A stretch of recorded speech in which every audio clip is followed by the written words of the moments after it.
January 26th. A day marked by parades, patriotic songs, and waving flags. But beyond the celebrations, have we ever paused to reflect on the weight of this day? On what it truly means to be a part of this republic? Today, let's step beyond the noise and ask ourselves some hard questions, questions that just might change the way we see our lives, our nation, and our responsibility. It was 1947, and a man stood at the edge of a crowd in Delhi. He was not a politician or a soldier. He was just an ordinary farmer, someone who had seen his family torn apart by the partition. As India celebrated its hard-won independence, this man did not cheer. He did not wave the flag. He stood silent, tears streaming down his face. When someone asked him why, he said, "Freedom has come, but will we know how to honor it?" Fast forward to 1950. The Constitution of India was born, a document crafted with the sweat and tears of visionaries who dreamed of a nation where justice, equality, and liberty would reign supreme. It was a promise, a sacred vow made to every Indian, no matter their caste, creed, or gender. But today we must ask, are we keeping that promise?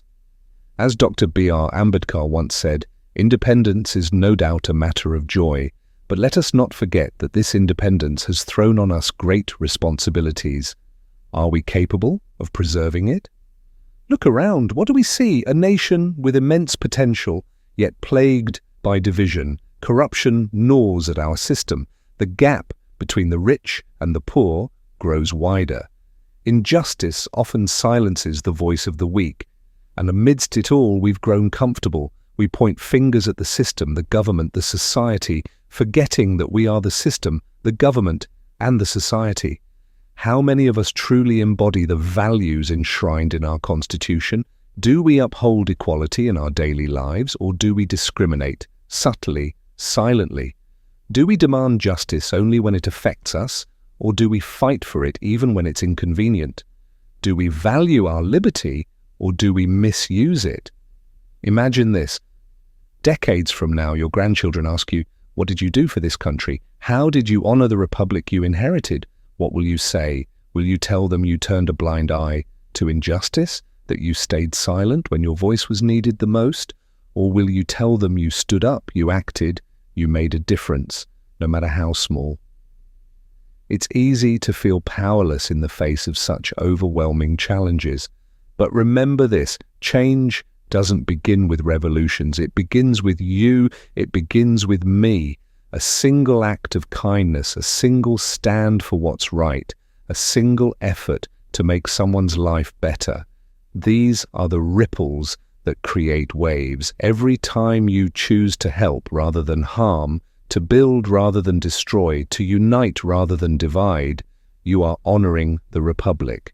You are giving life to the dream that was written into our Constitution 75 years ago. So today, on this Republic Day, I ask you to do more than just celebrate. Reflect, question, act. If there is one thing you can do to make this country better, what will it be? Will you fight for the education of a child? Will you ensure no one around you sleeps hungry? Will you work towards a cleaner, greener India? Whatever it is, commit to it, because this republic, this democracy, is not a gift. It is a responsibility. Conclusion. As the tricolour soars high today, let it not just be a symbol of pride, but a reminder of our duty. Let it remind us of the sacrifices made, the dreams dreamt, and the responsibilities handed down to us. And as you walk away from this day, don't just feel patriotic, be patriotic. Let your actions speak louder than your words, because the Republic is not an abstract idea. It is you, it is me, it is us, and together we can make it everything it was meant to be. Happy Republic Day. Jai Hind.